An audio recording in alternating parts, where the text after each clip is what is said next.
I would like to welcome you to a new episode of Window to the World from Public Access TV in Iowa City. My guest today for two episodes is Professor Armando Duarte from the University of Iowa. He's a famous guy, wonderful choreographer, researcher, and professor, internationally known. And you will hear some few things about him. His CV is staggering. You know, he sent me something a couple of weeks ago, and it was like this. So give us a little hints, and then we'll go from there to more details. Sure. So, first of all, I forgot to introduce my guest host here. This is Catherine Young, right? Yes. And you are an educator from the University of Iowa, and you are sharing with me today the conversation, at least in the first episode, with Professor Duarte, right? Yes. So go ahead. So our professor is also coordinator and researcher at the University of Iowa Department of Dance. He is a BFA Dance Program Director and Advisor. He's a UI faculty in the International Studies and Latin American Studies program at the university.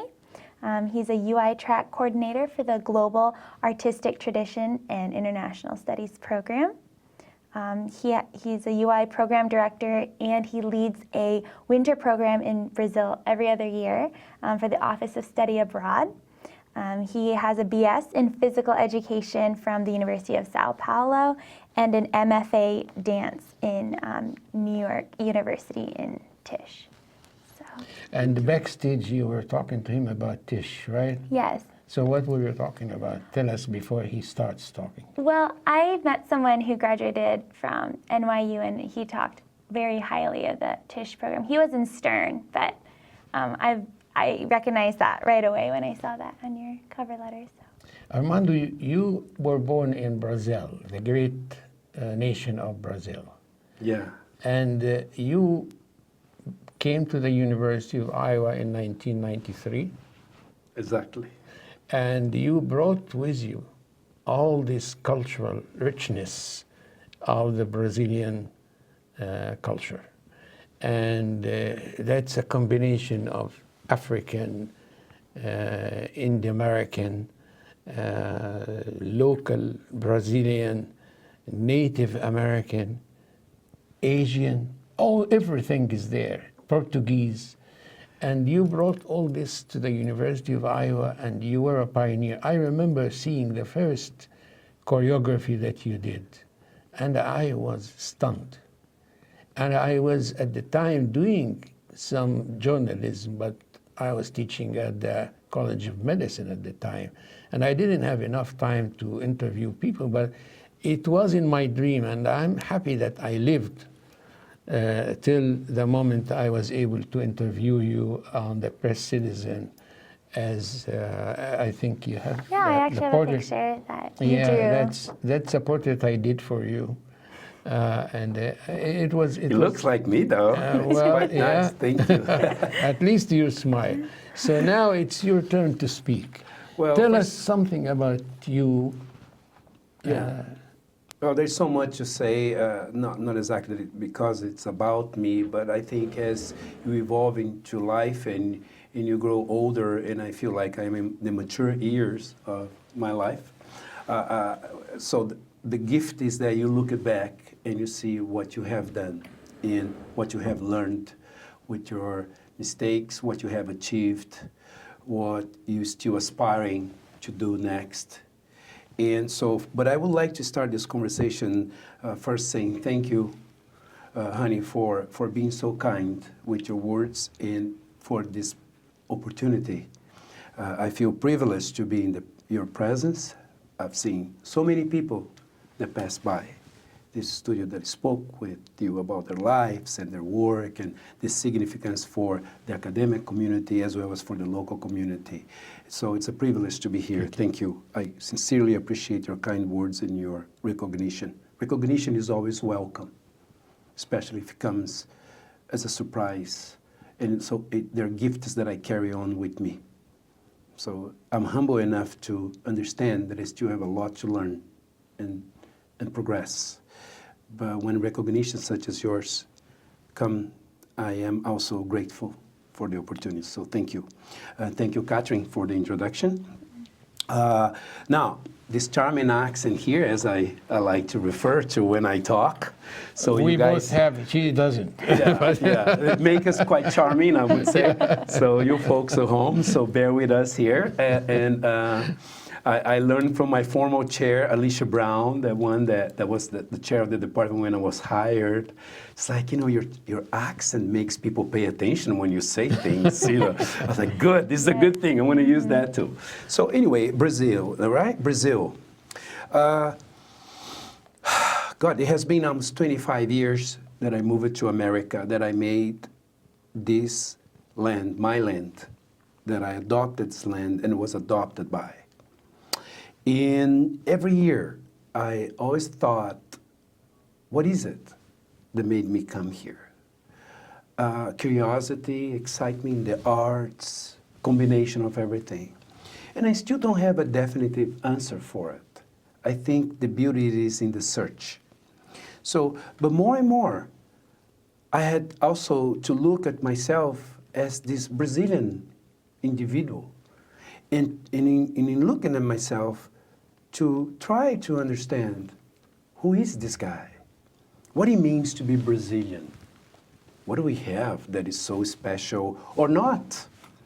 And luckily enough, I had this encounter with dance early in my life. I came to dance at the age of 17, almost 18, after seeing a dance class at the University of São Paulo, the School of Physical Education, where I went there for a spring visit.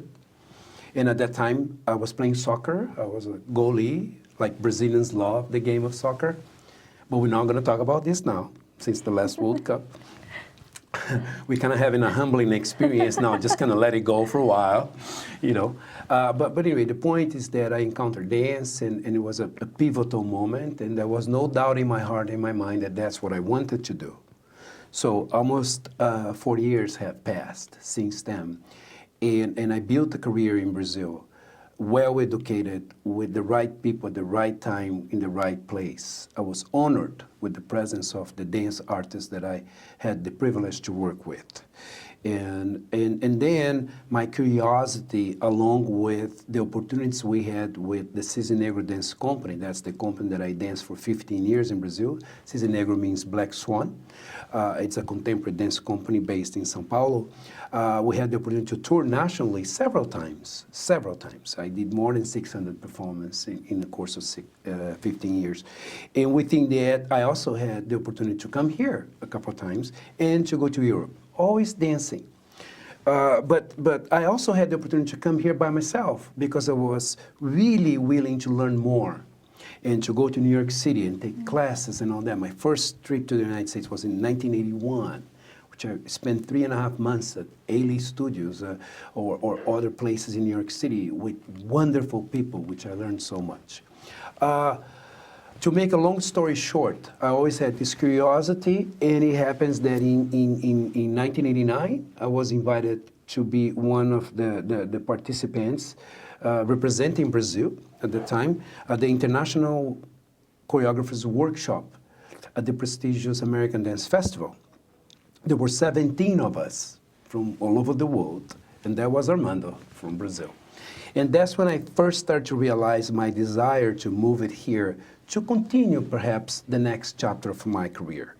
And I was advised that since I have a degree in physical education and I had a very good, compelling artistic career at the time, at the age of 30-something, that perhaps I should consider going for a master's degree, which I'm so happy I did. I applied for NYU.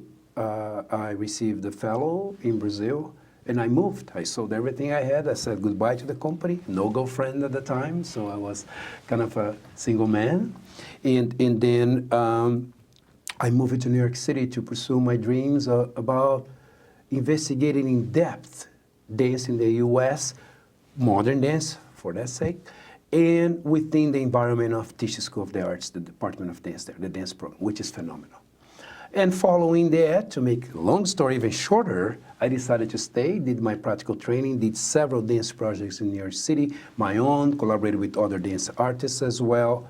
And I was told about the University of Iowa that they had an open position in modern dance, and that perhaps they were looking for someone like me. I didn't understand exactly what he meant at that time. And I applied. I did not know anybody. I just knew the department here had a very, very strong tradition and was already nationally recognized for the work that was established here in dance and in the arts. And I applied, and I was invited for an interview. And then 2 months later, this was in 1993, spring, I received a phone call. And the first thing I said was, "Are you sure you're calling the right person?" And Alicia Brown said, "We're more than sure. We would like to offer the position to you." I didn't think twice, although some friends said to me in New York, "What are you going to do in Iowa? You're going to the Midwest. What are you going to do?" And can I just interrupt? Of for a course, I'm second? sorry. It's No, I mean, you came from one of the largest cities in the world. Yeah, São Paulo. I mean, 21 São million Paulo. as we speak. Into a tiny, small city. Yeah. That was quite a change, wasn't it? I know. The answer for my friends was first, it's like, they have a great department. It's a university that is institution one. So I want to be perhaps a mid-sized fish in a bowl of knowledge and arts and everything, instead of being a tiny little fish in a big city like New York City, which I love until today. I carry it in my heart. But with that in mind, I had no doubt I moved in. I had to be educated about dance in academia, as many artists, when they shift from the professional dance world to academia, it's similar, but it's not the same game. Yeah? And I had to be educated what it meant, tenured track position. I didn't know. I just came. I was so happy that I had a job and that I could do what I do. And then within that, to conclude this part of the answer is that I started this kind of self-journey into what did I have in my work that I could contribute to the work of others. More important, to the experience that students that come to this university, in particular in the arts, not only in dance, could benefit from. And I'm doing this until today. So being full professor, it feels great, but I think that is also a result of the self-journey of everything that I and we, colleagues in the arts, sharing with students in a constant base. Okay, this will move me to a very important point, because being a professor, you have a chance to do research. Yeah. And a good part of your life is devoted to research. To research, yes. And you have, I think, you're researching the area of carnival and samba. Yeah, that's more recent, but yes. Can you give us about some idea about your career? Just to clarify that for us in the arts and in dance, we call creative research. Why? My research is done in the form of choreography. So I create dance, right? I can talk about them. I can explain sometimes. I can say what it's based on, as we will do eventually in this conversation. But mostly it's putting in movement my impressions of the world, my abstraction of the life that surround me, either from my childhood in Brazil and young years to my life in the United States, or my travels around the world, or books I read, or movies I watch, or scenes I see, that I transform that. So, and I think I have, it took me a while, but I understand that it's an advantage in this case when you are a foreigner, because I had to compromise that I had all this cultural background that could serve me, perhaps to bring this original look into dance, based on the music, the way we move, and all that. So that's the creative research. So my repertoire as a choreographer, more than half is somehow related to Brazil. Not because I was obligated to do it, just because it is, either musically or based on subjects that related to my native culture. The other half or so, is an array of different choreographic ideas that comes from composers that I have used, such as Rachmaninoff, Brahms, Bob McFerrin, David Lang, graduated from here, and also original scores. So I don't do only Brazilian things in my research, but yeah.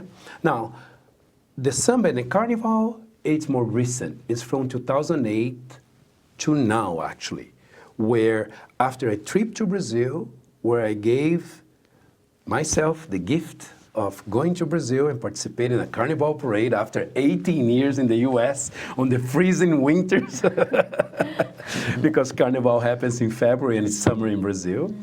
My wife and I told her, Ayadine, I want to go to Brazil for carnival. She's like, let's go. And then we went, but we participated in parades and all that. In a way back, it was, you can call it epiphany or insight. By talking to her about the experience, I thought, well, I never created a course about Brazil. Nobody ever asked me, and I think I'm okay with what I do within the Department of Dance, the courses that I teach, etc. But if I would create a course, what course would that be? And then I thought about samba, the so-called national music and dance of Brazil. I thought about the Afro-Brazilian diaspora and what happened after 450 years of slavery, which ended in Brazil in 1888, so just 100-something years ago, very recent. And the entire social process that developed after that we're still trying to keep up with, right? So, but then there's the world of carnival. And how that is celebrated in Brazil. There is not a phenomenon, social phenomenon like we have in Brazil. We're talking, the entire country celebrates carnival. We're talking 260 million people live in Brazil now, or 250 or so. At least 70 million will be celebrating carnival. And that's a phenomenon. So I was like, how rich is that for a course?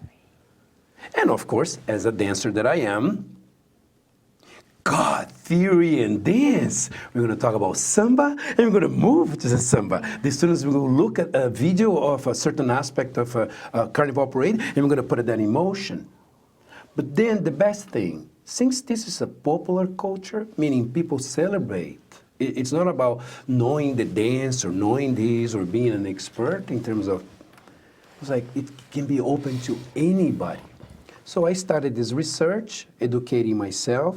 Until today, I read a lot about it, I watch videos, I go to Brazil, I talk with experts.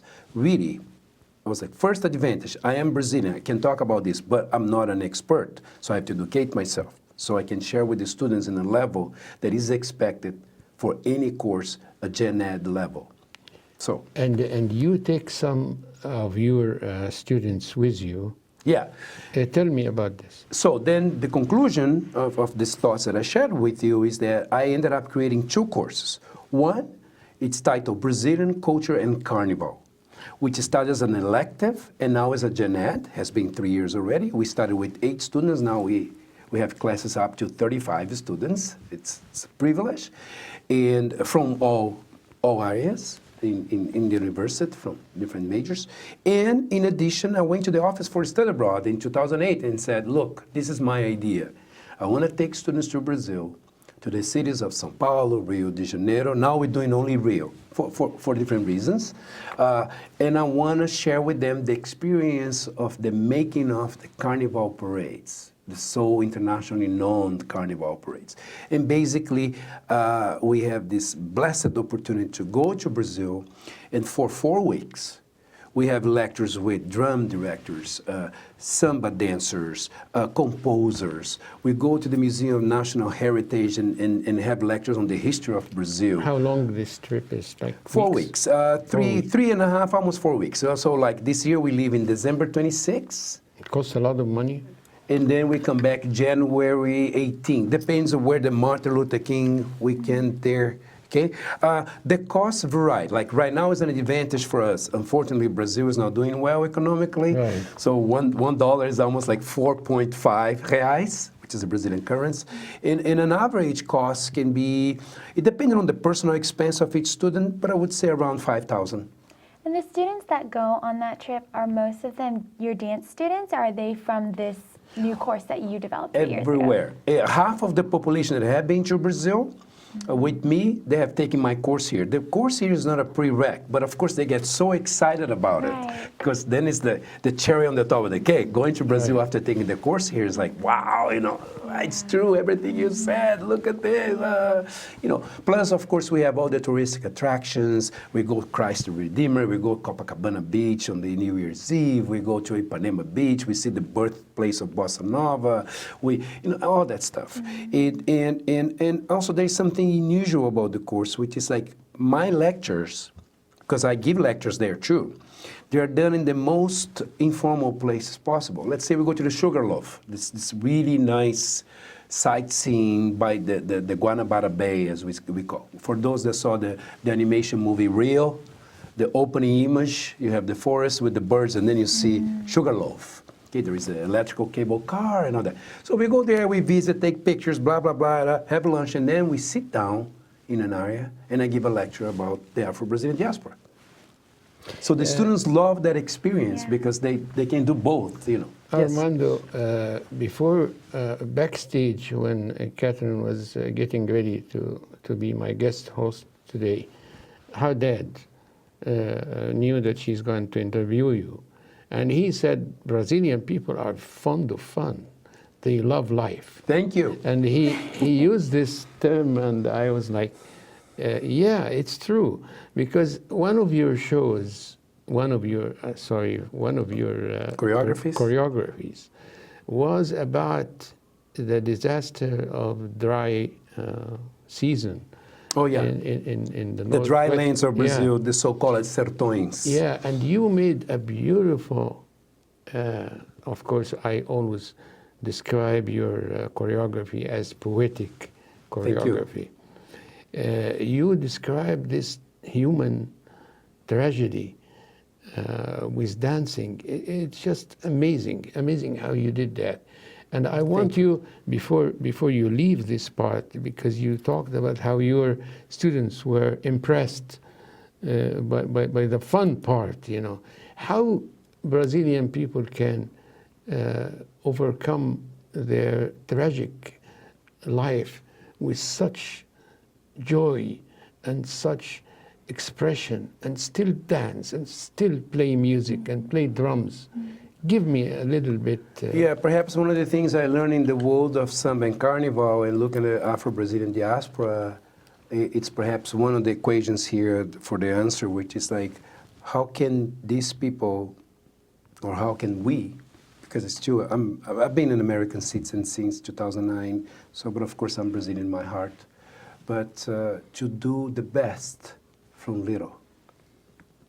You know, we don't have the time to talk about, of course, slavery and all that. But in the way the process happened in Brazil and the whole, I always say we refer to America as North America as a melting pot. But the melting in Brazil happened right at the beginning of this so-called colonization. Before you go in the pot. Yeah, before you even went to the pot. But the point is there, I think the simplicity of life of so many Brazilians, and of course being in the tropics, living within nature. You know, Brazil is privileged with 6,000 miles of beach. Brazil has this average temperature of 60 degrees.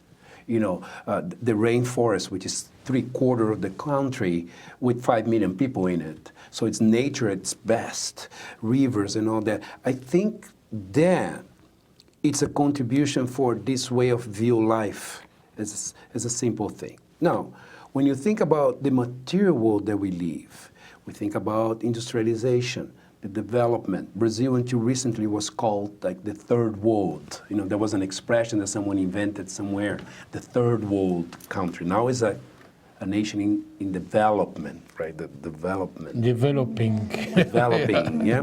So you have a high concentration in a few cities, like we just mentioned a few minutes ago. São Paulo, where I'm from, the largest city in South America, right? The economical, financial center of South America, right?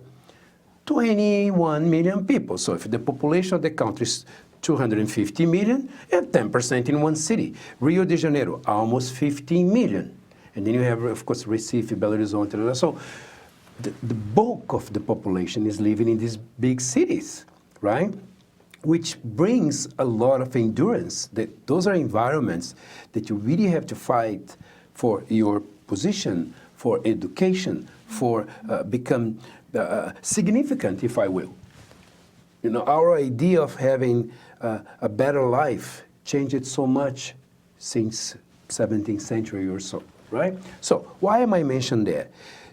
I think every nation, it's kind of labeled as, you know, this is the place. Oh my God, you know, you go to Japan, it's so organized there, everything's so clean, and it is true. There's a there is centuries of traditions. In Brazil, everything was kind of little, you know, the Portuguese got there, they thought it was an island, and then a few years later, they realized this is a huge land here, right? Didn't know how to deal with, just took some wood, and then saw the natives there, some of them mate with, they were not quite sure. Then, of course, the slaves were brought. So everything was a kind of this spontaneous process. And very easy, although based on, again, this word is slavery, but everything happened like so spontaneously. And that is a stigma that the country absorbed. And he made its kind of a banner, pavilion.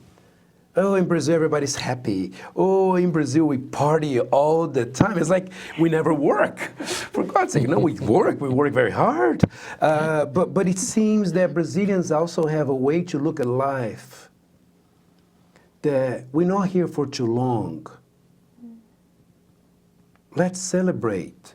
And I think Carnival somehow encompass that feeling that, I mean, in addition to being summer, that people really embrace this idea that even the inflation being higher, even if economically we have challenge and this and that, but we can still celebrate we're alive. God, don't I miss that in some places sometimes?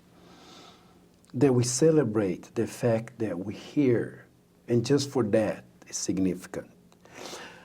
Maybe Brazil took that very seriously. And then in everything, until today, if one of our athletes, they worked so hard to make to the Olympics, and suddenly he or she makes to the podium, there is a huge celebration. But no kidding. If it is, you know, a Formula One racer and he won, São Paulo will have a big celebration. Of course, soccer, volleyball, now that Brazil is among the best 5 teams in the world. Female, male.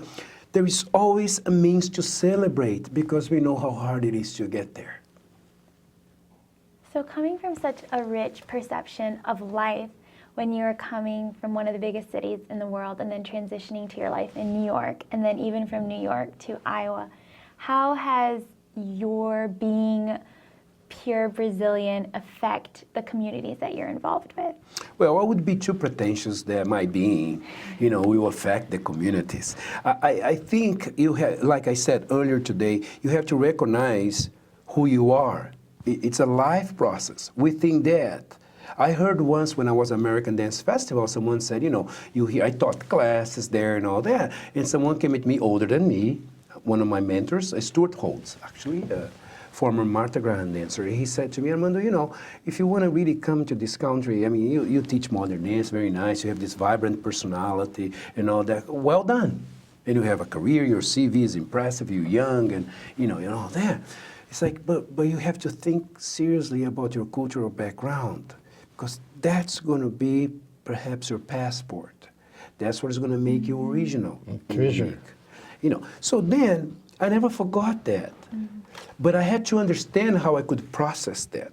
So going back to what Honey just asked about the piece based on the dry lands of Brazil, this region between the Atlantic Ocean, you have the coast here, and you have the rainforest here. So this region right here in the middle of the country, as if it would be like New Mexico, Las Vegas, New Mexico, Nevada, so like this dry place, right? So the title of the piece is Whistling and Roses. A Whistling and Rose, the Zunido e Rosas in Portuguese. It's about that. And I did the piece using music from the region, talking about the endurance of people that spend the entire year waiting for the rain to come. They endure such a hard life. Am I touching people's life because I did that? I don't know. But the dancers that work with me, the young dancers from the university, I showed them videos from the region. I gave them lyrics translated into English. I spoke about this kind of endurance that people have to go through in a country like Brazil. Hey, happy, all that. So the dancers were well educated. So they perform with such a stamina as if they were from there. You know, and I think in that sense then, this is how I see what I do. I don't try to go there and change and make, but perhaps it's my contribution in whatever way, awareness, aesthetically, the music was all from Brazil, gorgeous music, percussive and colorful and vibrant, but not a carnival music. Music from the dry lands. People, they hit the drums saying, we're gonna survive. And so that kind of, you know, in your face, go get it thing. I think when I was in Brazil and moved to New York City, I was still discovering that. When I moved to Iowa City and became a professor and researcher, I was like, now I have the opportunity. What is it? I moved here in 1993. In 1995, I choreographed a piece called Boom Boom Pachikum Boom Burgurundum. Don't try to repeat that. It's just we can just say Boom Boom. But Boom Boom was my first attempt to carnival. I used carnival music. I used like 25 dancers, including myself. We all did some abstraction of samba. It was this celebration for Dance Gala 1995 Latin. And I was like, okay, this is what I'm going to do. I mean, it was a party. I mean, I never seen Hencher. People were on their feet at the end. The piece closed. I was there. Yeah, and people were like, it's like, I was like, wow. And I talk, and my hair goes up. But I say that because I was like, I guess that's what it is. This is what I could do. It's a movement, Yeah, Kind of revelation. Yeah. I hope I answer your question. I know it's a complex it's fascinating. Catherine and I will show our viewer a very nice documentary that was done about the professor. Isabel Machado. Hearing Movement is the name of the documentary. Right. Yeah. And this shows from A1. Day one. Day one. How do you proceed with the kids? How do you train them? How do you explain the movements? Yeah. And then their feedback too. I mean, the documentary will show how they react to his approach to teaching. Yeah. Because it was unique. Yeah. It was not the cliche kind of teaching. Yeah. It was something very special. I take 30 seconds just to say something about it, since the viewers... You have 2 minutes to introduce the documentary. So, Hearing Movement was done 2005. It's interesting, 10 years later, but I think it holds true to what my process are, in particular, creative process, that is, in particular when I'm dealing with something from my native Brazil. Okay, so it was created by Isabel Machado, a fellowship in the film studies department from Brazil. She asked me if she could follow me in my day-by-day kind of shadowing you. Shadowing me, creating a piece. No, nobody ever done that. I was like, of course, please feel free. And her husband, Daniel Wildberger, a graphic designer, and he's now a professor at University of Alabama. But anyway, so for 3 weeks, every day, I had 3 to 4 hours of rehearsals for the creation of City Remixed. That's the title of the piece. City Remixed was based on the work City of God, a movie directed by internationally known Fernando Meirelles, as a very, very great Brazilian director, Fernando Meirelles. And I was so touched by the movie that I want to do a movement response to it. And so Isabel, Daniel, and I worked together. I had the sound scores from Brazil, the original sound scores, the soundtrack, but I also bought a CD in Geneva with Brazilian DJs that did this kind of DJ reinterpretation of the lyrics and the sound score. So I used everything. It was a 32-minute piece. The second half of my own show was this piece. I presented at that time as part of Duarte Dance Works, which was my choreographic project at the time. And then basically they follow me. I think Isabel came up with more than 20 hours of work. And it shows from day one when I walk into the studio, talking with the dancers, how we deal with props, how I explain them the story behind what I want to achieve. And then the dancers talk back. So she interviewed each one of them, and it shows the process, and it culminates with an aspect of the performance. We don't see the entire performance at the end.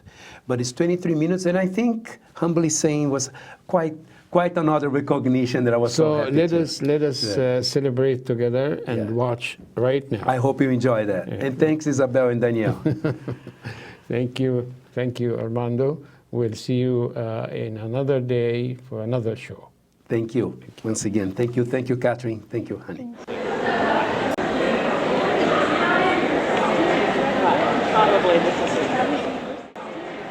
Places, please, guys. Have a great ride. Enjoy. Show we go. We didn't sit there too.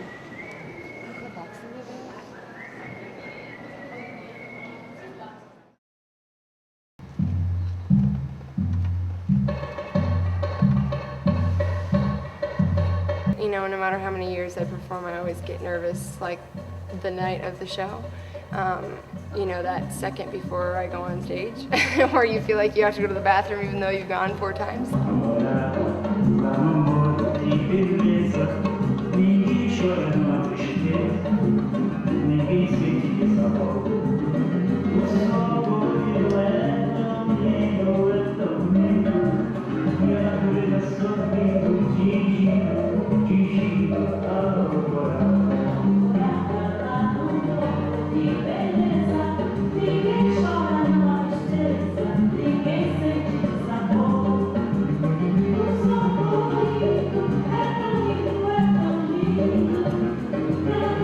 Definitely get nervous before any performance. Usually I just try to think back to when we were rehearsing the piece and thinking like how comfortable I felt in the room when no one was watching.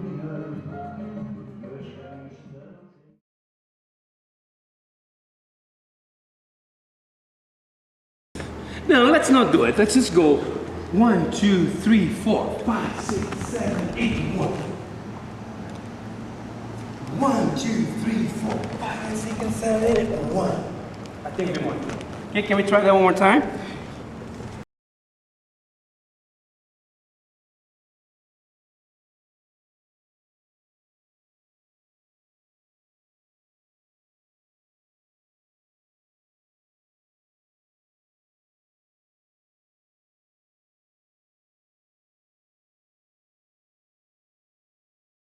Well, we're trying to portray kind of the life of the ghettos in Brazil and how they kind of cope with the everyday life of violence and everything, and how they just live in this world, you know, just like we do. The piece is about the morning, day, and night of what goes on in these slums and how people live and how they have basically nothing, but they still are thankful for what they have. It was really shocking at times and hard to watch, but it was really a learning experience. I mean, growing up in the United States, we don't have like the violence. Well, we do, but like not in our neighborhoods. So I think it's really different type of lifestyle, kind of scary.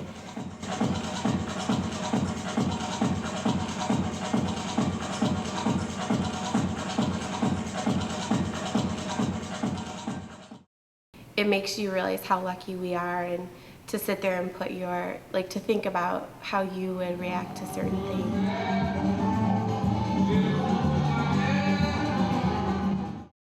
For me, it's about friendship and love and beauty, finding beauty in the most poverty-like type places, and making fun of what it is that you have, trying to figure out a way to entertain yourself and humor yourself by having nothing but cardboard boxes to live out of, I mean, or that one soccer ball, you know.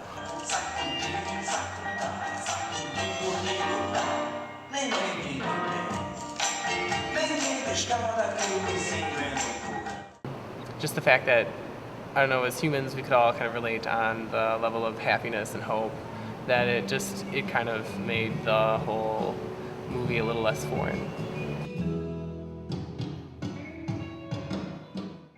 I know that there were certain elements of it and certain emotions that we'd have to portray through our dance, and at first it was just mind-boggling. I was like, how am I supposed to do that? But I think the more he talks about it and the more he gives us words of the songs, since we don't know what they mean, it's easier to put the emotions into our movement, I think.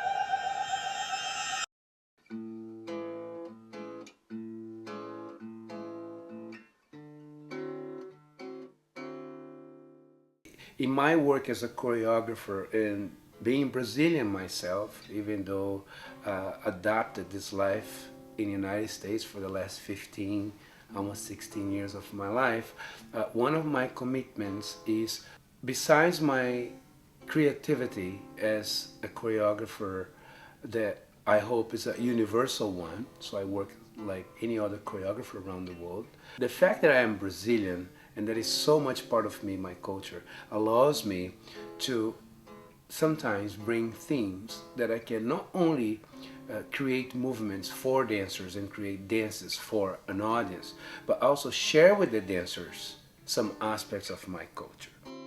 As a choreographer, you're not only setting the movements, but you're also putting together this variety, diverse group of individuals with different experience together with one thing. For City Remix, this became extremely relevant. I work with a group of young dancers, and they all have different experience. Even their level of understanding of dance or experience in dance is different. They're all very talented. And they also look very different, which for me, it represents, in a way, also the way Brazilians look like. So in casting the group of dancers for City Remix, I took that in consideration. I like to work with an eclectic, diverse group, racially speaking, educationally speaking, emotionally speaking. The fascination that I have is like people come in different shapes and sizes and colors, and they all beautiful in the way they are. First, it started with myself researching as much as I could. I shared part of that information with the dancers, and then we went to studio. The first thing we did was to manipulate the props, and basically we played. We just play like, what can you do with this cube or cubes? So it was very playful, actually it was fun. That takes the fear away of dealing with the prop. It helps us to think of movement ideas that eventually can be very original, that one would not think otherwise.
I think it's kind of a mystery that people don't really know. Like, we spend 50 hours a week dancing and preparing for a concert when all they see is the end product. But at the same time, I think that's important because it kind of makes it seem seamless and easy. That's kind of nice. You don't always want people to see you when you're sweaty and gross.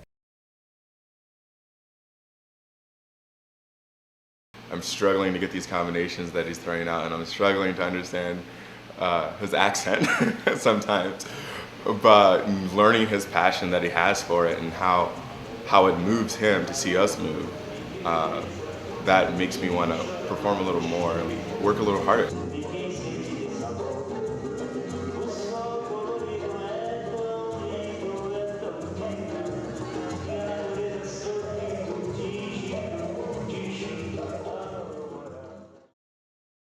That I use that is with Portuguese Brazilian lyrics I'll tell at the time. This one is a walking metamorphosis, which he says, I'd rather be this walking metamorphosis than to have an opinion about everything, a preset opinion about love, about who I am, about what I should do, about how I should behave, and so on. I was kind of afraid of him at first. He's very intense. You can tell certain movements that are just Armando's movements. He has such a passion for what he does, and it's hard not to like absorb that. All that passion kind of channels into every energy. So if he's happy, he's really happy. If he's upset, he's really upset. I think he definitely brings a lot of his culture into all of his pieces, especially with the music. He uses a lot of, Portuguese, so we don't really understand that. He has to translate it. And I've never had a choreographer do that until here. It's usually all like English or a lot of music that you'd hear around in this culture. So I'm learning Portuguese while learning dance steps at the same time, which is fun. And sometimes he's hard to understand, but you get it. All of his Brazilian style he brings with him, which is really nice. It's a different type of movement. It's pretty hard, it's in the hips and in the torso, and we don't move like that. Every day we go in there and we see him just working so hard, working just as hard, harder than us. He doesn't sit down, he doesn't take breaks. He's always working, which is definitely an inspiration to me. And that's probably what I think I'll get out of this the most.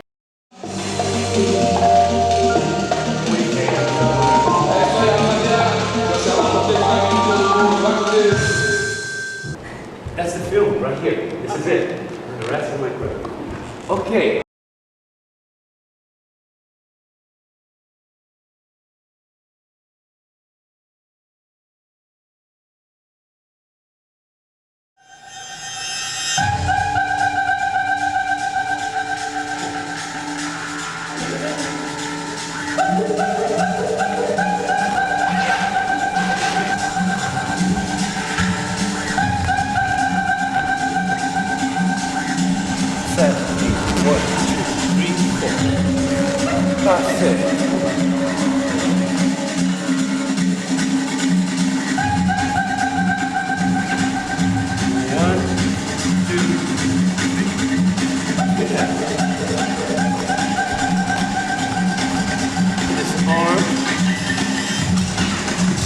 Come on, step again. What's the turn? Am I wrong? Step, step, step, back, step.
It has to be,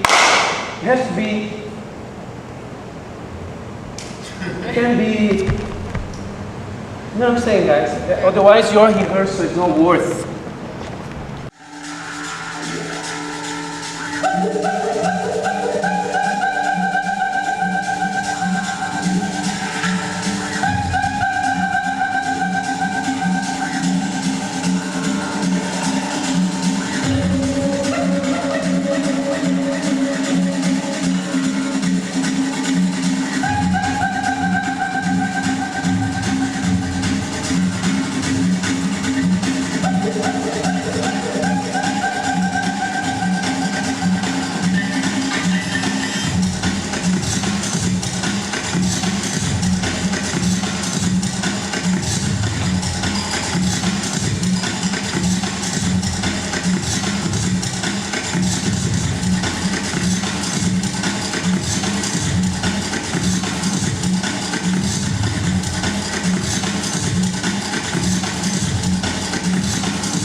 Suddenly, in the middle of an afternoon on a Friday, after a week of hard work and hours of repetition, there is a break. Everybody stops for 10, 15 minutes.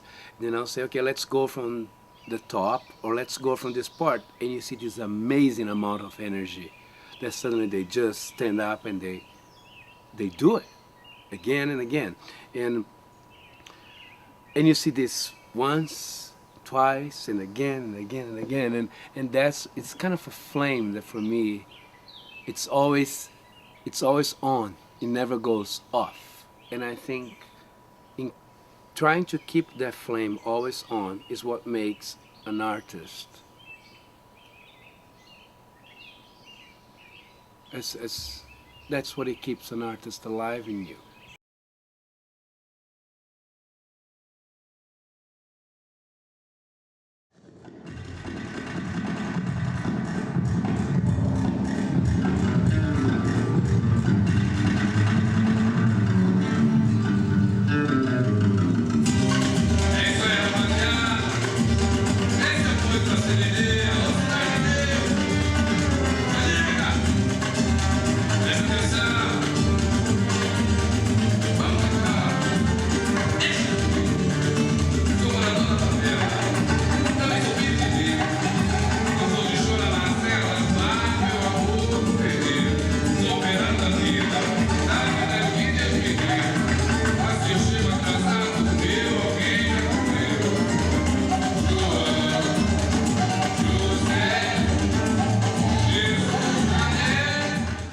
And I think movement are the most powerful tools we can use to express ourselves, more than words. And I have so much to say anyway that it's great that I can move. It's great that I can put down in movements, because perhaps people will listen even more just by seeing bodies on the space moving, instead of just listening to what I have to say.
quero passar, pois o samba está animado. O que eu quero é sambar. Este samba que é misto de maracatu, é samba de preto velho, samba de preto tu. Mas que nada, um samba como este tão legal, você não vai querer que eu chegue no final.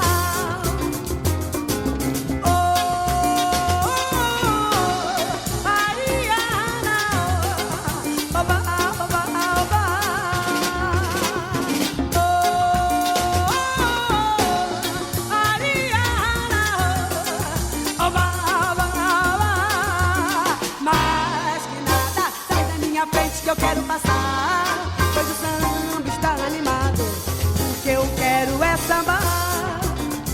Este samba que é misto de maracatu, é samba de preto velho, samba de preto tu. Mas que nada, um samba como este tão legal, você não vai querer que eu chegue no final.